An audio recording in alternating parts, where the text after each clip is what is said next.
Happy Tuesday, everyone. Thank you for being here and joining me at the table.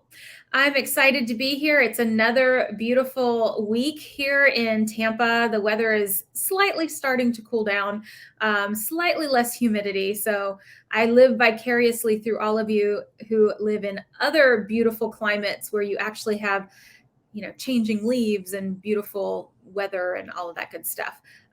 You'll see here to my left is Maisel. She's decided to sit next to me today to join us.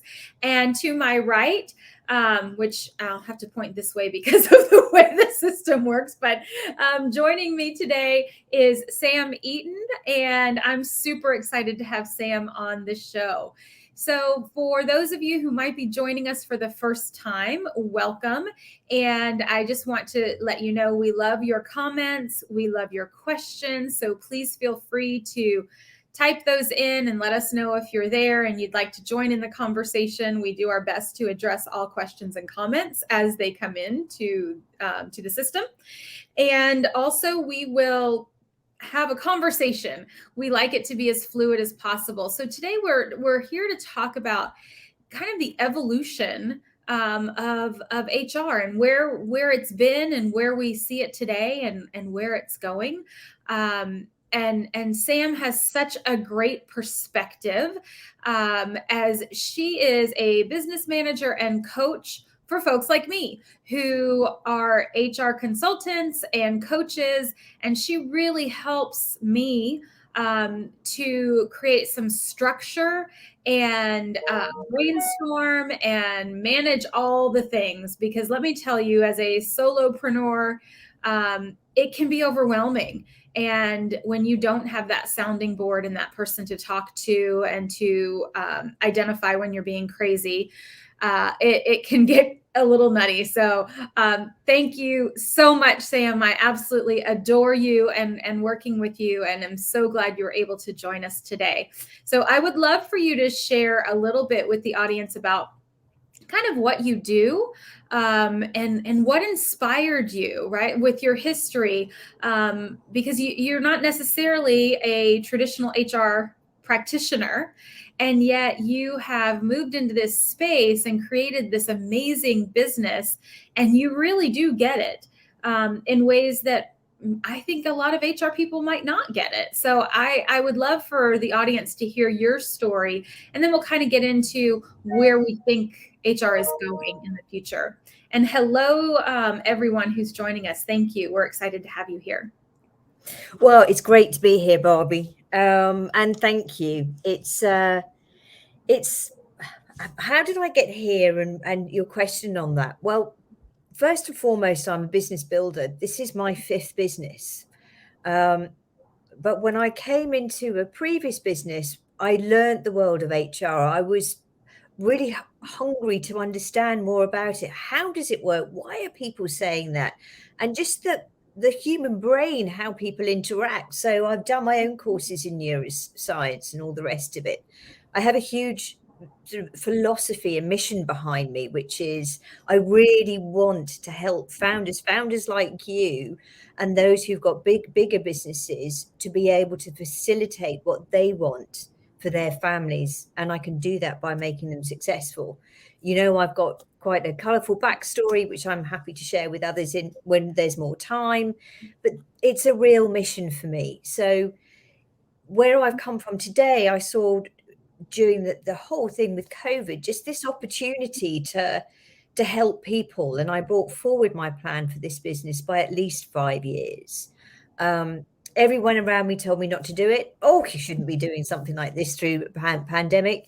And actually, it's probably the best decision I've made. Hey, I get to work with great people like you, huh? Well, I'm incredibly grateful for sure. And I love how the perspective you bring, because you have founded several businesses and you have developed and built, millions of dollars worth of revenue for yourself and other organizations. I think it says a lot about who you are and your tenacity, but also the approach you take is definitely, I think, more forward thinking than perhaps other folks who look at HR as the, kind of the old school traditional model that we know is going to dissolve. It is going to become obsolete. It's already obsolete in many ways, right? We've got to move away from that. And I posted something just today, that HR will be obsolete in 10 years. And I do believe that.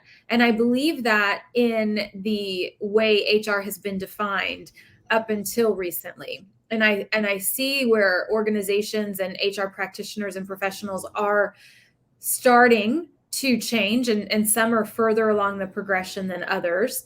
But I also believe firmly that it's not just HR that has to change, although it does have to happen from the inside out for sure. We also need the support and collaboration from the C-suite within our organizations. If we're going to make that transformation, we can't do it in a vacuum. And like I said, it has to happen from the inside out, but without the support of the CEOs and the CFOs and the COOs and the other leaders within the organization to accept the change that is happening, I don't know that we'll see the transformation that our people and our organizations deserve to see within our function.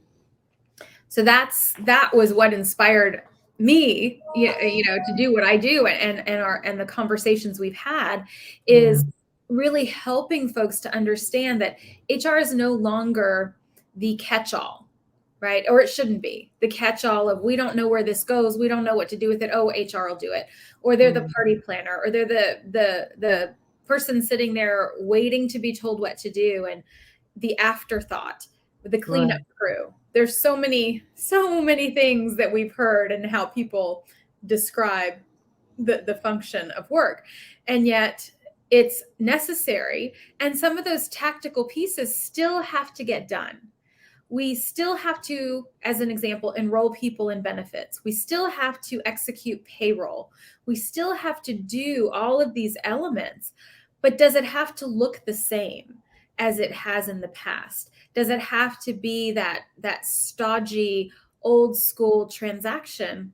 Or can we make those transactions meaningful moments of connection where we can actually help that person in different ways and build a relationship that perhaps didn't exist before?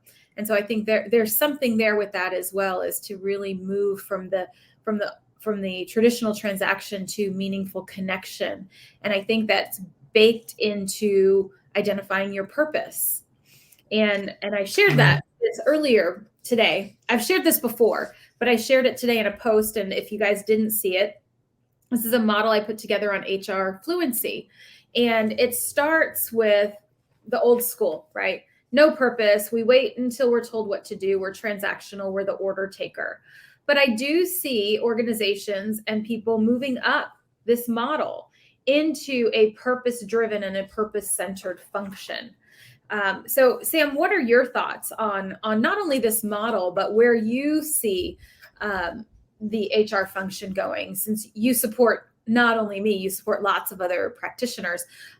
What are your thoughts on where this will go? Yeah, it's interesting, isn't it? Because I think when you look at, say, some of the visionary articles we see out there that says, hey, wait a minute, by 2030, the titles we have, and forgive me, I've got them here, chatbot and human facilitator, client change response manager, university for life coordinator. And hey, here's the one that actually I love, head of business behavior. Oh, I like that. So that's a great one. So we were talking earlier, right? This is where we're going. This is where we want to be. However, the question is the how. So what I'm seeing a lot of people struggle with at the moment is the fear that there's so much automation coming in with things like, the benefits packages, the, 401ks, how we do all of that kind of good stuff. People in some instances want to hold on to that and actually let go. It's the hardest thing for us to do as humans, right? Let go. And to your point, let's look at some of these softer skills, because we've been saying for years that actually these soft skills are our hard skills of the future. So Mm-hmm. this whole piece around learning to deal with ambiguity and that becoming a skill in itself. And hey, we saw that in the book that Steve Cadigan has written in Quake, where he talks about that, the importance of that. Yes, for sure. And the fundamentals that we've all been taught around HR, we all know I wasn't taught as an HR. I didn't do the degrees. I have gone out and done my own self-learning with people like INSEAD and other courses. But I'm comfortable with that change. I'm comfortable with using these systems to be able to focus on people. Right. And that's where it goes through to your model about purpose identified. I think once you get into that stage, we are in an exciting era, right? It's exciting and scary all in one, because we can form businesses. Any one of us could be reporting into a 19, 20-year-old who might know more than us about some things. You just wouldn't see that 10 years ago. And True. I don't think that's a bad thing. Right. Well, I also think we have to look at our employees as multidimensional. And Right. one of the things we know is that every one of us, whether we're an employee or an entrepreneur or a coach or a consultant or whatever, however we define our professional selves, we are sophisticated consumers. And people want a consumer-like experience at work. And Yeah. how do we deliver that? Well, we deliver that through the same types of tools, processes, and systems that we use in the consumer world. So, to your point, instead of being afraid to embrace the technology that's out there, what if we shifted that and said, let's look at what's the best technology to offload some of this tactical work so that I can focus on the meaningful, the deeper, the work that can't be done through automation, right? Those difficult conversations, that strategic thinking, all of those pieces can't be automated. That's what we need a human brain for. But what we Yeah. can do is create space and time by automating some of those other elements through chatbots, through AI, through ticketing systems, through whatever. I see Jaron Tate is on, and he is one of the principals over at Roots, right? They have a technology that helps integrate several different applications into a Slack channel for HR folks. Well, isn't that great? Where you can have for your employees, they can go to one place and all of the people tools are integrated right there. So that, imagine going to orientation or orienting remotely. And instead of having someone receive 15 emails to say, fill this out, fill this out, fill this out, send it back, save it as a PDF, attach it here, it's all right there in an ecosystem. Just like it would be if you go to online stores or purchasing or an event that's online. Everything has its own ecosystem. So how can we create that for our employees? And there's no right or wrong way. I don't think there's no one singular way to do it. I think it's the framework and the mindset we apply to it to say, what can we automate? What can we offload? I built an entire HR ticketing system using Smartsheet, which was never built to be an HR tool. And I've used it for multiple tools within HR. I've used it to build a review process, an ATS, a ticketing system, a dashboard for an employee portal. I facilitated a reward and recognition program, all through a product that was made to be a project management tool. But by applying some creativity and agile thought, I looked at it and said, what else can we do with it? And my team built all these amazing tools. And I'm not a tech person. So if I can do it, anybody can do it. So I think it's reframing the way we think about it. Right. And to your point, letting go of the fear and embracing, and maybe it's starting small, embracing one thing and trying it, and then layering something else on top of it. You don't have to go and let go of everything all at once, because that might cause a little bit of chaos. So figuring out what you can kind of dip your toe into first and see the benefit there, I think is a good way for folks to start.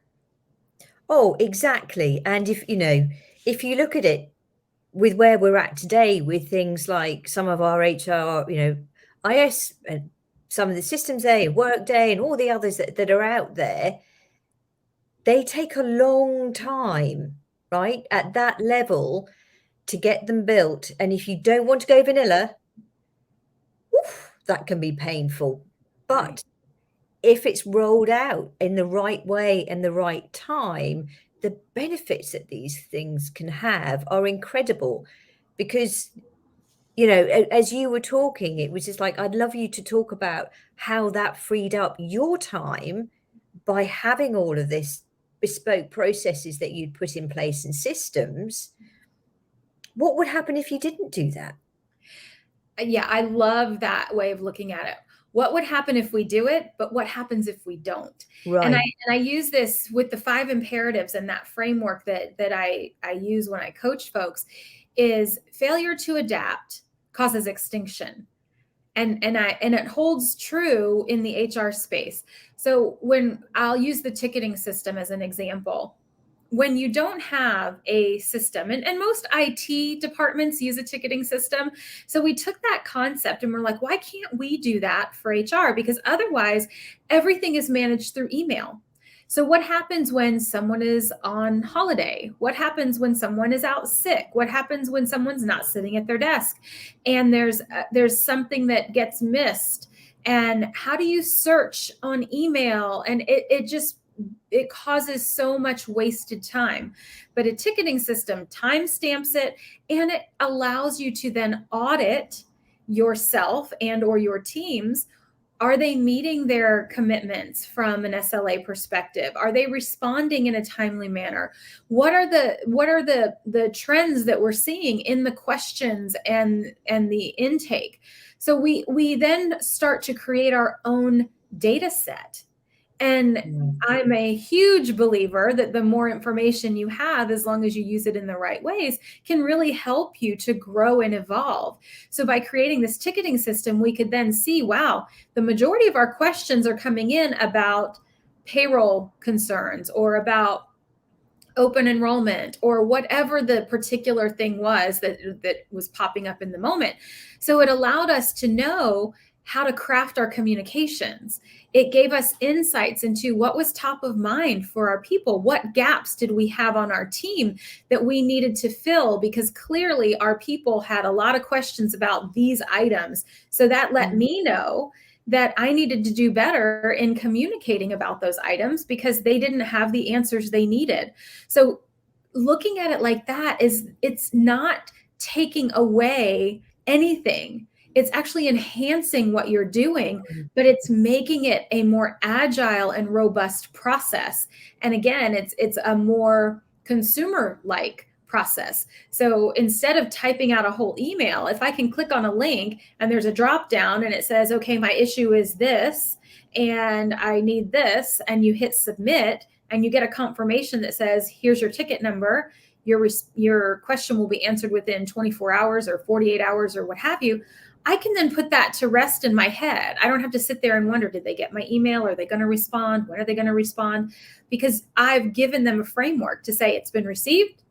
You'll hear a response within this time frame, blah, blah, blah, blah. So it's a two-way street. It's helping me make sense of chaos. It's also helping my customer make sense of chaos so that they can move on to the next thing and not sit and wonder when and if they're going to hear back from us. Right. And that whole thing there about, to your point earlier, it is a customer experience. And, I can't help but think actually, we talk about being worried. What does that look like? What does that look like for our jobs in our space? Well, none of us are going to be called HRs in even 2 to 3 years' time. Most of my clients, we're branding as something else now. You've Mm-hmm. got mental health champions. You've got head of diversity and inclusion champions. You've got all of these roles are coming in now, and they will be assisted by the systems that are coming in. So I guess my question to everyone is, what's your why? You know, where do you see yourself fit? We've never had a time like this ever, where there is no rule book. And I think, you know, where I get so frustrated with some business owners sometimes is, well, who's got the answers? No one's got the answers. That's the joy of this. You Right. know, we're in a period of future back thinking. Large organizations like Johnson and Johnson have used this for years, which is, okay, we will, you know, we're going to acquire our knowledge as we go. And by that, I mean, this is where we want our business to be. And hey, we can all do that, even if we're solopreneurs or we, you know, 4 or 5 in our business. We can do this now. Mhm. Yes, we're in a, you know, in an evolving and fast changing world, but we're used to that, right? VUCA's in our dictionaries. It's been in there for a while. Right. So yeah, all we're doing is saying, okay, this is where I want to be, and this is my purpose, Mhm. and rolling it back from there with all the technology that's coming out. And hey, that's going to be different in 2 years from now. It is. And I think having that agile approach to understand if we roll the clock back 10, 15 years or longer, I can remember implementing HR technology, and it was an 8-month project. It was millions of dollars. And this was, you know, in the early 2000s. I remember by the time the system was actually implemented and up and running, it was already outdated Yeah. because of how quickly we are learning and we are changing. So I'm a huge advocate of smaller technology that moves faster and integrates better with what you already have versus these big, huge systems that take so much time, effort, and energy to implement. And then they're often obsolete, or you have to invest another several $1,000,000 to do the upgrades or updates, and to change it takes 6 months of programming. That's not where we're going in the future. We're going to smaller tech that serves a very specific purpose, but integrates and bolts together with other elements. I think we will see some of these big tools and systems start to diminish even more than they already are. And I'm not going to say the names of those technologies because I think they serve a purpose, but I really do think it's no longer going to be we can do everything under one umbrella of one Right. piece of technology, because it simply doesn't work as well as it could.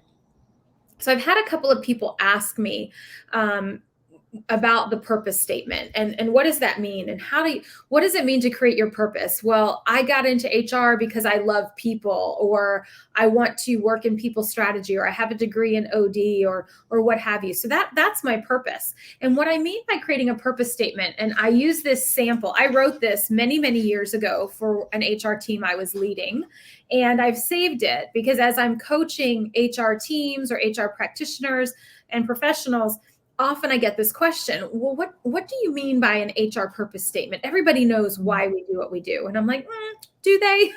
They don't. And if you want to help your internal customers understand why you're there and what your purpose is, you have to tell them. So I'm going to read to you an example of a purpose statement, because I've gotten so many questions from people around what would this sound like? What does this mean? And how do I do this? And I'm happy to post this if anybody would like me to share it with you. As strategic partners, the people team supports and drives positive business outcomes, ensuring a people-first approach to all we do. We do this by fostering a people-first culture where our people feel a deep sense of connection to each other and the company, valued for their work, have a sense of fun and belonging. We strengthen our talent through improving our internal and external talent and selection processes. We create and execute ongoing people programs to support whole person growth and development. We drive and foster a diverse and inclusive workforce. We ensure comprehensive total rewards offerings remain market competitive, positively impacting our employment brand, delivering products, programs, and resources valued by our people. We seek and develop opportunities to bring forward creative and progressive solutions, creating a more agile and flexible workforce. So this is something I created years ago. It may or may not work for you. Parts of it may or may not work for you. But that's when I say create, define your purpose, that's what I'm talking about, is creating a statement. It's almost like your department's mission statement, your function's mission statement. And when you have something like this, it becomes the anchor, right? Everything you do then runs through this as a litmus test. So when you have leaders saying, hey, HR, can you go plan the birthday party event? Or can you go do this or pick this up or do that? You say, does this align with our stated purpose and what we're here to do? And if it doesn't, then it gives you that foundation to say, this really doesn't make sense for it to be housed within our function. Perhaps the safety team, I can give you an example. Years ago, I inherited an HR team, and they were ordering steel-toed safety boots for employees in the manufacturing facility. And they were ordering prescription eye protection. And I couldn't understand why they were doing that. And I've heard that this happens pretty frequently. There's an example that doesn't fit within our purpose. That's safety equipment. That belongs with the safety department or the operations department. That's not an HR function, but somehow it landed in HR because nobody else wanted to do it. So Right. If you have a defined purpose for your function in your organization, you can kind of use that as your litmus test for the work you're doing today and going forward. Does it align with that purpose, or is it outside of the scope of that purpose? And perhaps it really doesn't belong within HR, or maybe it doesn't belong at all within the organization because it's just the newest trend happening. But if it doesn't serve what we've defined as our purpose, then we don't necessarily want to look at it or bring it in.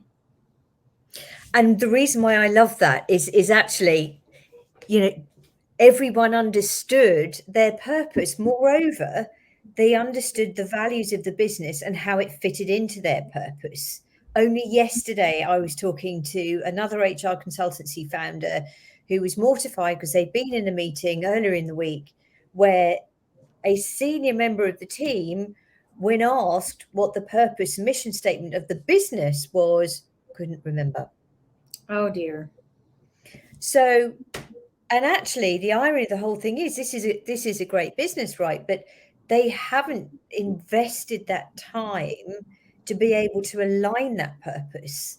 And particularly with what's coming up over the next 12 to 24 months, over and above what we've been through. And I personally believe there's going to be even more change, not like what we've been through, but accelerated change because of what we've been through. We need to have taken the time to understand that purpose. And that purpose, yes, it starts at the top, but it's every single person in that organization has a purpose and meaning. It's the entrepreneur, right? It's the Right. And to your point earlier, Steve Cadigan's book, who we're talking with Steve next week, so I'm very excited, with Quake. He really focuses a lot of the book on everyone can have an entrepreneurial mindset, whether or not you own your own business. It's a mindset of taking ownership to drive an outcome and having that agile learning and thought process in all you do is critical to having that entrepreneur or intrapreneur mindset. And it makes me think about one of the best hires I have ever had within any of my teams. She was an entrepreneur for 15 years, had nothing to do with HR. As a matter of fact, we used to joke, we were friends. We used to joke about how she would be the last person I would ever hire into an HR role because she was always so inappropriate. She would blurt things out that would make you cringe. And I'd be like, nah, don't say that. No, don't say that. And yet I was faced with a situation where I needed someone to come in and build something and run with it and implement technology and all of there was so much I needed done. And I knew I needed somebody who could just pick it up and run with it and ask the right questions. And I called her and I was like, I have a role for you. And she came in, knocked it out of the park. And it was about a year or so later, we were laughing and I'm like, I think we manifested this. Do you remember how many times we've talked about you working in HR and what a joke that would be and blah, blah, blah. And I'm like, and here you are. And she's now a senior director working for another company. I have nothing to do with it because she took all of her previous entrepreneurial experience, say that fast, and applied it to work within the HR space and within the talent acquisition space. And she's a rock star. So I think if we have the right framework in how we approach it, Right. it doesn't necessarily matter if you're working in HR or marketing or finance or any part of the organization. It's the way in which you think about the work you do. And it just seems like other functions have moved faster and adopted technology. Why? I think it's because they've gotten better funding, better support at the executive level, because again, we go back to the old school mindset that executives see HR as a cost center. Well, we're not going to spend money to implement the right technology in HR because they just cost us money. So we're going to spend all of our budget on, Salesforce for our sales team, or all of our budget on these other areas because they are considered revenue generating. And I'm not saying they're not important. Clearly, every function within an organization is important, but we have to, as I say this all the time, claim our seat at the table and say, Yeah. we are equally as important, because what you're failing to see is that technology is going to be used by people.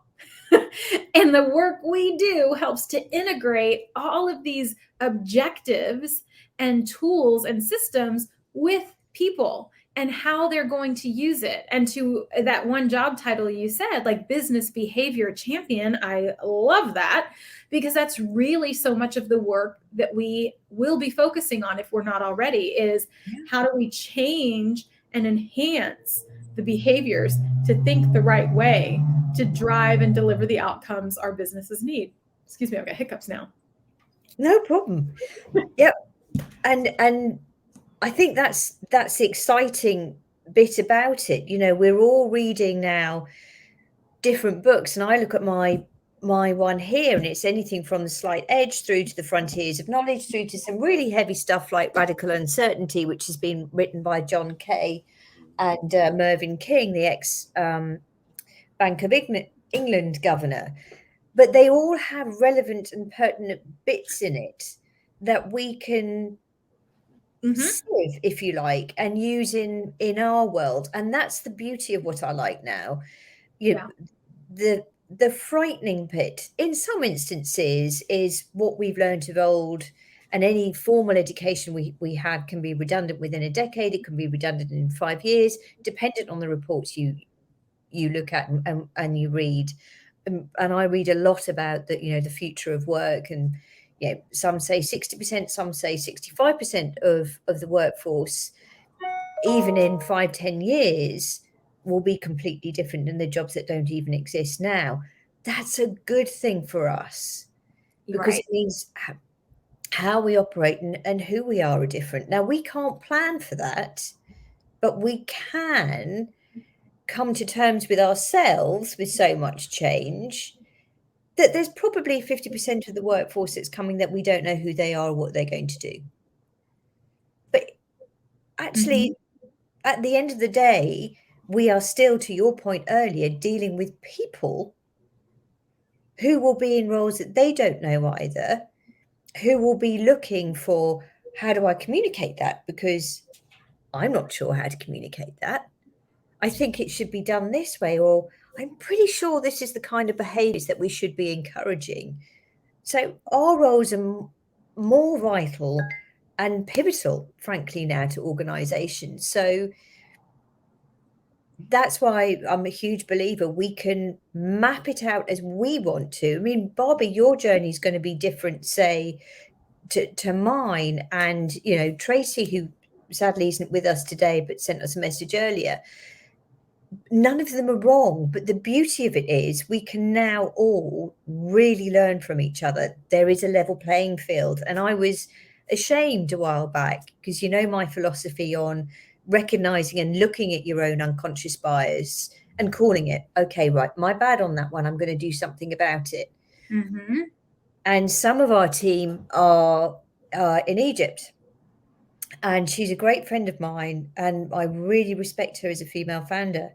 And she said, Sam, you wouldn't be working with me right now if the world hadn't changed. And that was tough. That was really hard for me to listen to and then think, yeah, I think you may have a point. But Mm-hmm. actually, I'm glad she called me on it, and we're at where we're at. Again, that's the good thing of change. Our talent's going to come from everywhere. Who we work with will come from everywhere. And actually, those of us who run smaller businesses have the opportunity now to work with larger organizations because we've got networks and alliances in place.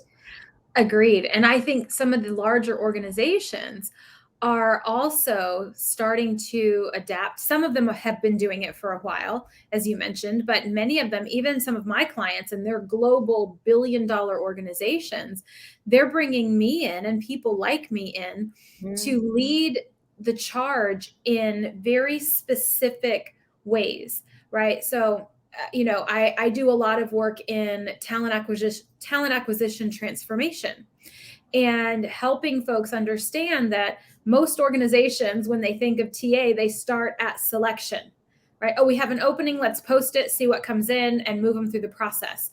When in reality, we have to have a strategic framework around TA that is attraction, selection, onboarding, Right. and there's lots of components within all of that.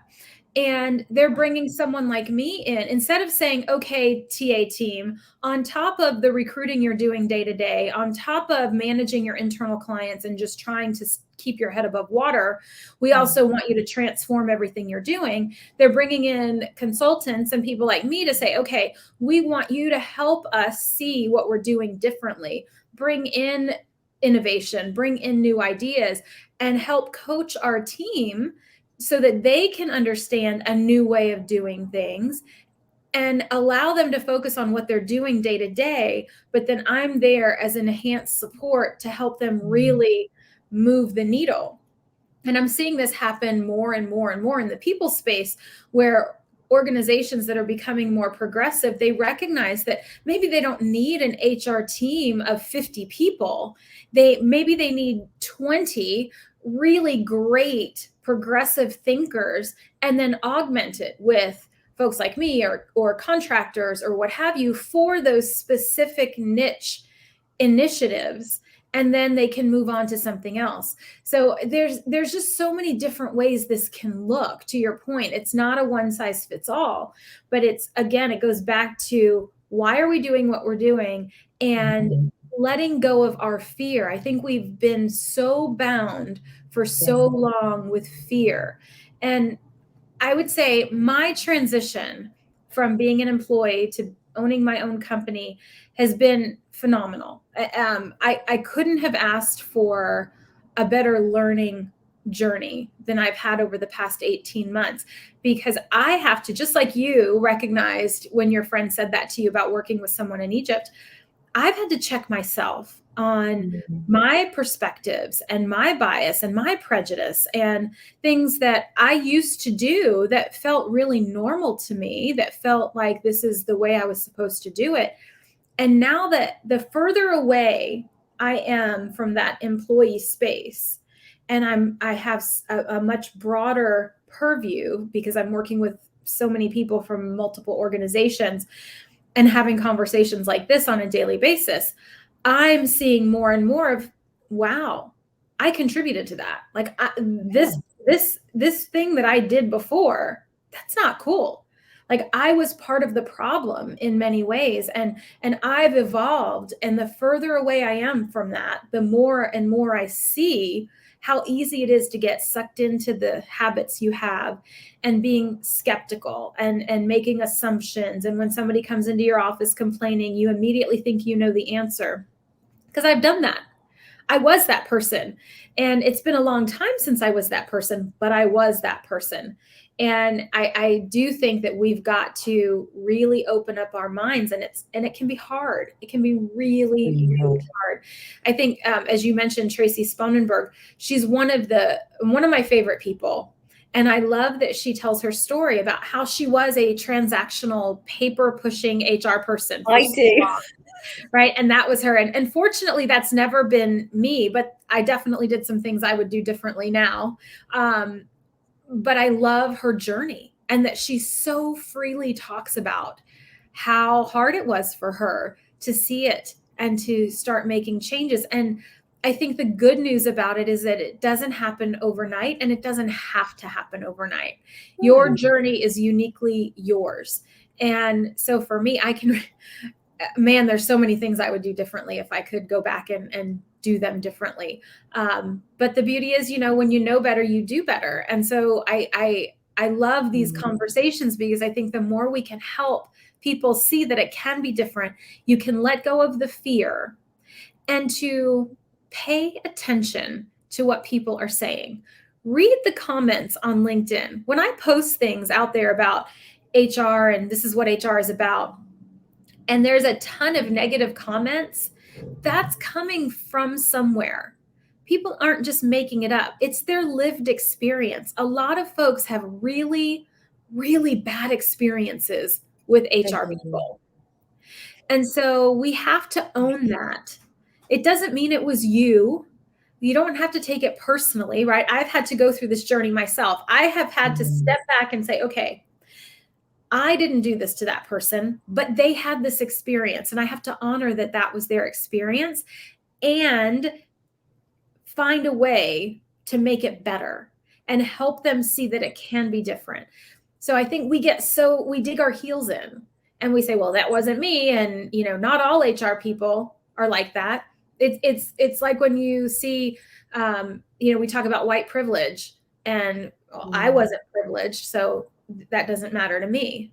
Well, maybe you don't behave that way, but somebody does. So you have to pay attention to it because it exists. This feedback is there because people have had bad experiences. We have to take ownership of this in order to change it. And that's where I think these conversations can become so beneficial for folks. Do you know, and I'm sitting here on the desk just holding on, because I'll just, how I feel about this. And it's the whole thing around, listening. And, I bang on about this all the time, Barbie. It's listening without judgment. And very few people can do this. So classic. I had a bunch of HR consultancy founders about 6 months ago, and I took them all through an exercise. And I put them all into twos. And I said, I gave them all the same scenario. And basically the scenario was someone had made a complaint, and I wanted one of them to be the person giving the complaint. I wanted the other one to listen, not interrupt, didn't say a word. But I then wanted that person who was listening, to think about the perspective that other person was coming from. And what was really interesting at the time, it was, we were really in the thick of it in terms of COVID.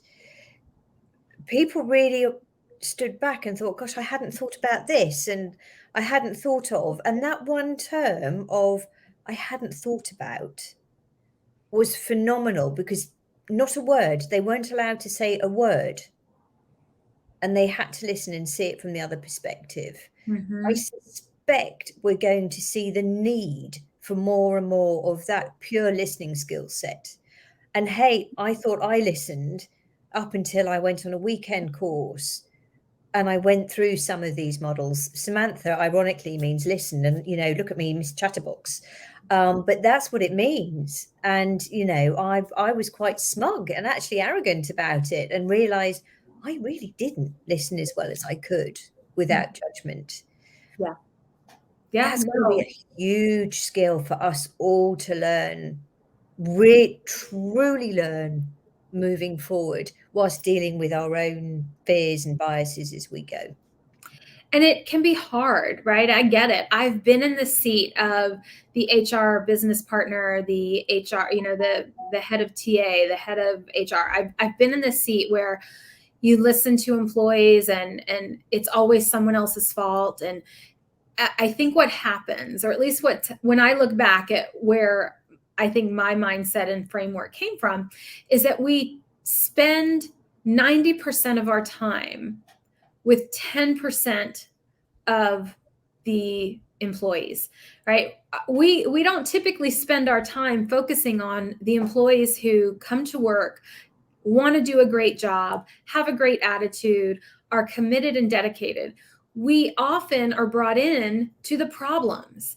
And so we then start to create a mentality for ourselves that every employees are problems, instead Yeah. of employees are wonderful. And yes, they may have problems, but they're people just like me, just like you. And so what we end up doing, if we don't get out of that framework, is we assign the judgments from the last person to the one in front of us now. And anytime they come to complain or share an experience, we immediately assign a previous experience to that and a Right. previous judgment. And we have to stop doing that. We've got to listen to what they're saying based on what they're telling us, and then move forward from there. That's not easy, especially, like I said, when 90% of our time is spent dealing with 10% of the population. So let's reframe that. Stop creating policy for the outliers. Stop creating process and infrastructure for the problem children.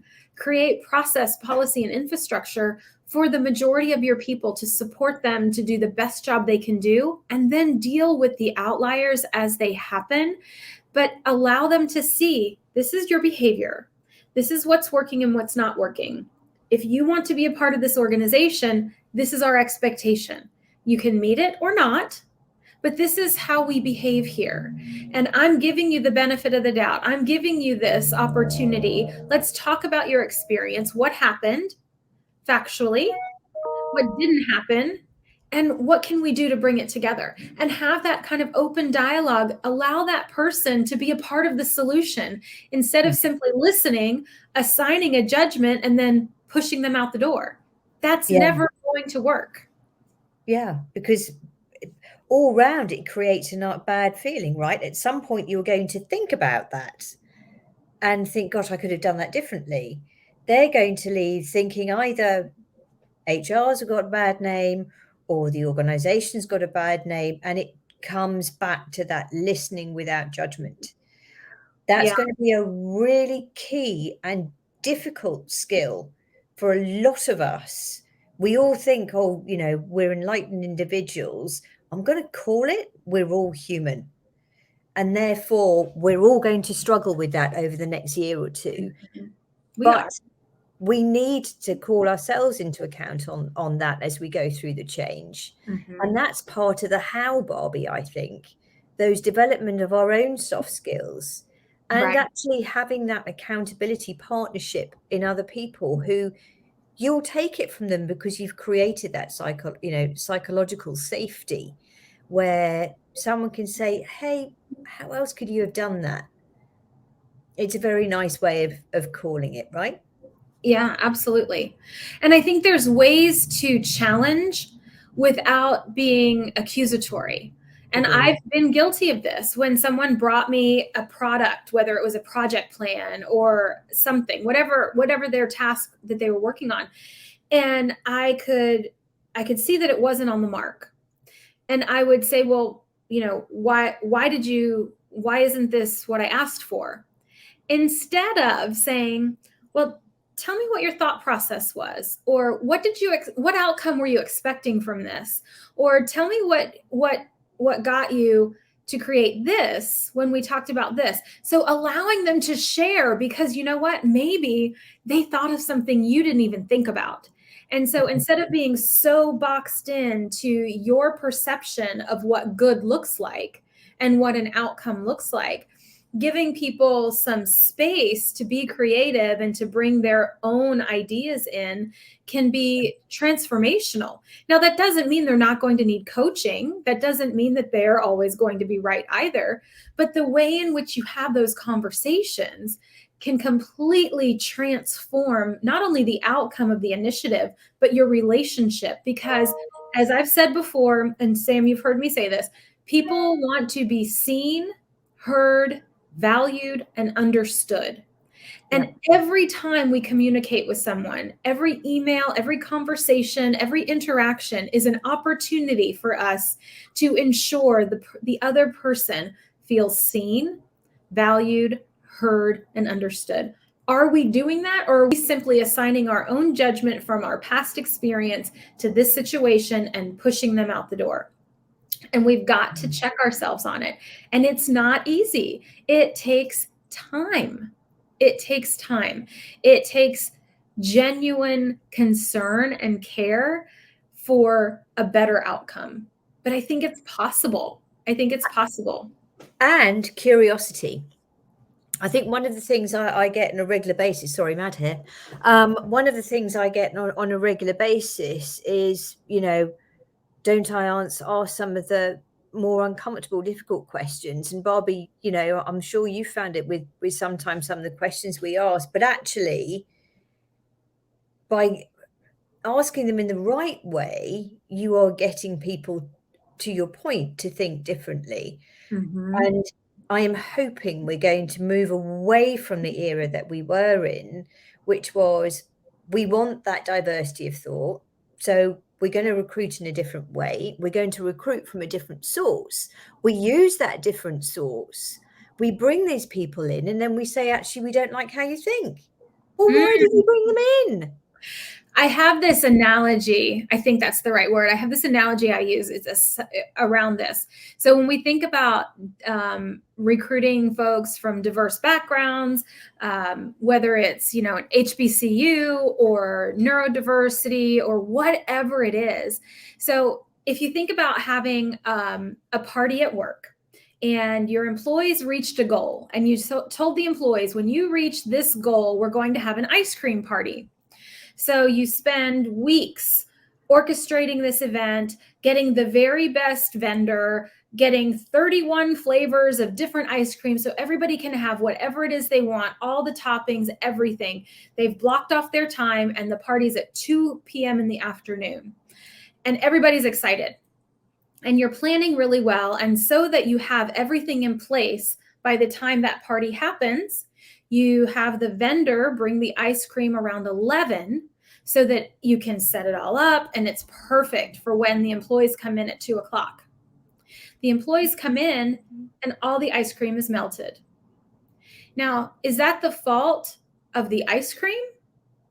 Or is it the fault of the person who failed to create a container to hold the ice cream so that it could be its very best by 2 o'clock? And this is what I think we do all the time. We hire these amazingly smart people from diverse backgrounds, and we tell them, we want your innovative thought. We want your experience. We want your ideas. And then we bring them in, and we don't have a container for them. And they melt away before they can ever be effective. That's our fault. That's not their fault. And we've got to change that. We've got to create organizations that support all the variable thoughts and ideas and challenges, and not take them all so personally. I am a firm believer that not all confrontation is negative. You can have some beautiful outcomes from positive confrontation and positive challenge, as long as both parties are going about it with an open mind and with the goal to create something better. I absolutely agree. And I'm hoping that the era we are now in, we will listen more, because actually no one knows. And that's not a bad thing. I'm seeing more of that with some of my clients who obviously, like you do, work with larger organizations. And their feedback and what's coming back to me is that, oh, we are looking to recruit from somewhere else. The new recruits are coming in and they are being listened to. They are wanting X, Y, and Z. That trust is building. Trust is a huge thing, as we all know. Let's not even go there with some of the things that are happening right now around the world with lack of trust. We could be here all night, folks. Yes. But slowly, to your point earlier, seeing these things happen slowly, they are, and that's really exciting. It is. I'm so hopeful that things will be different. And even for those folks who don't get on board, who choose to stay or remain stuck in the kind of old school mentality of HR, they will become obsolete. But the future is still going to be the future. It's going to evolve and it's going to change. And for those of us who are willing to support it and help create what it's going to look like, we're going to have great fun doing it. And the folks who don't get on board, they're the ones who are going to be left behind, because I just don't see a space in the future of people's strategy. And as we architect what that looks like, there isn't going to be room for people who don't want this type of approach. And so it is really a personal choice. You can, a friend of mine used to say this: you can get on the bus because the bus is going in this direction. So get on the bus with us and go in this direction. Or you can get off the bus or not get on the bus at all. Your choice. But what you can't do is get on the bus and sit in the back looking out the back mirror or the back window and think that that's what's going to happen, because we're going in this direction. So if you get on this bus with us, you're going in this direction, whether you like it or not. And we hope you'll turn around and face forward and join us in the journey, instead of sitting there looking back, thinking that that's where we're going, because it's not. I agree. And, we've talked about, the book Bias by Jennifer Earhart, who's a fabulous author and just human being. But one thing's really struck me, because either way, whether you're talking about bias or where we need to be looking, and it's stayed with me ever since I read it. And at one point, her and her husband and the family were on a holiday, and they were driving on the wrong side of the road for them, right for me, of course. And as they were driving, the children in the back started screaming, and Jennifer had no idea. Well, they were merging onto a motorway the wrong way. They were looking the wrong way with a truck oncoming to them. And that for me was just so powerful. Just, if we're all looking in the right direction, we can create our own networks and spheres, which ultimately they all come together, don't they? They all come together for good. And we are going to see many of us called many different things, all good things, by the way, over the next few years. But it's up to us to create it. And that's exciting, as long as we all support each other. I agree. And I think we have to own the negative things that have happened. Right. We can't continue to dismiss people and say, oh, that's just a disgruntled employee. Oh, that's just somebody who didn't get their way. Oh, that's just somebody who X, Y, and Z, right? You can assign any adjective you want to why that person's unhappy. But at the end of the day, that person is unhappy for a reason. And while we can't change everyone's mind, we can't change everyone's reality, we can do our very best to help them see things in a different way and just support them in ways that they might not, that they might need. And I think the challenge has been, because when we look at, TQM and all of the business methodologies of the 80s. You know, I do this whole evolution of work as a keynote. And one of the things I look at is where we started, I think, really adopting this one size fits all, this mass approach to HR was in the late 80s, early 90s, where we said, okay, everything has to be equal.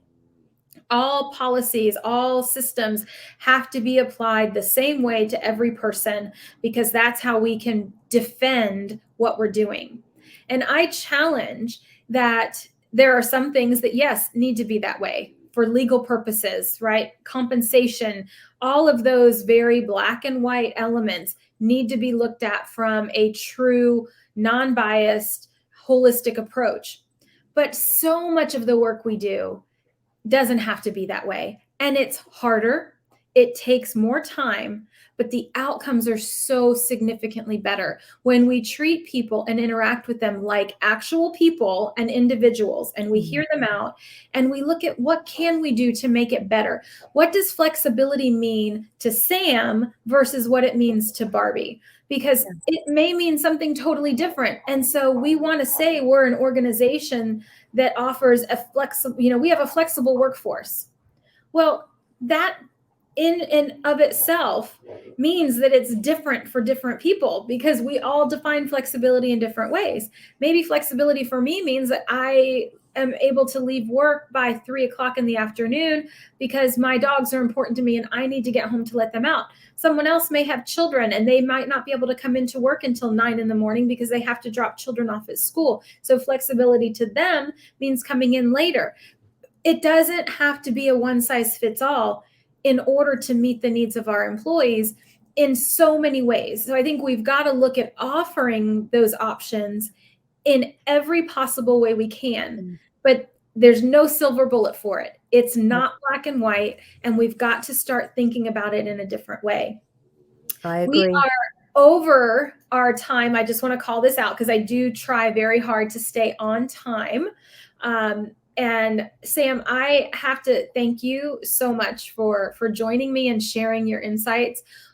You just do such great work. And I love how you are bringing structure and a true business perspective into the world of HR consultancy, because in long past, it hasn't always existed. And, I love working with you. I'm sure all of your other clients love working with you. And we will definitely be seeing more of you here at the table for sure. But heartfelt thanks for giving me and everyone watching this hour. And is there one thing you'd like to leave us with before we wrap up? I think my one thing would be, don't be afraid of the next few years. Find yourself your own team, not a tribe, because a tribe indicates that others are excluded. Find your team and work through it. That's the best piece of advice I can give anyone right now. And hopefully you'll realize the power of that as we get into 2022 and 2023 and beyond. Yeah, I agree. It's find folks who will challenge you, find folks who will support you, and challenge yourself. Find folks who will be honest with you and transparent with you and say, I'm not sure you're living within your integrity right now. How about we look at it this way? Or perhaps you might need to take a step back. Maybe you need to apologize. Maybe you need to rethink that. But those are the people we really need. Those are the people who truly care about you. Are the people who are willing to give you that feedback and willing to bring things forward and almost force you to look at it and say, this exists for a reason. Maybe you didn't cause it, but you're now responsible for fixing it. And what can we do together to do that? I love it. Yep. Thank you again. Thank you everyone for being here. Wonderful session today. As always, I will download this and upload it to my YouTube channel. If you haven't subscribed, I would love it if you did. It is The Business of HR on YouTube.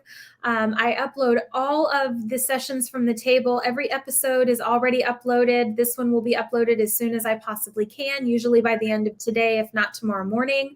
And next week, we have Steve Cadigan, author of Quake. Very excited to have him on. His book is phenomenal, touches on a lot of what we talked about today. He goes much deeper into certain areas and aspects, and I absolutely love his idea that, all of us can be entrepreneurs within the roles we have and really make an impact and a difference and stay relevant by just changing the way we think about the work we do. So stay tuned for that next week. Would love your comments if you want to comment down below. And thank you, everyone. Have a wonderful rest of your Tuesday.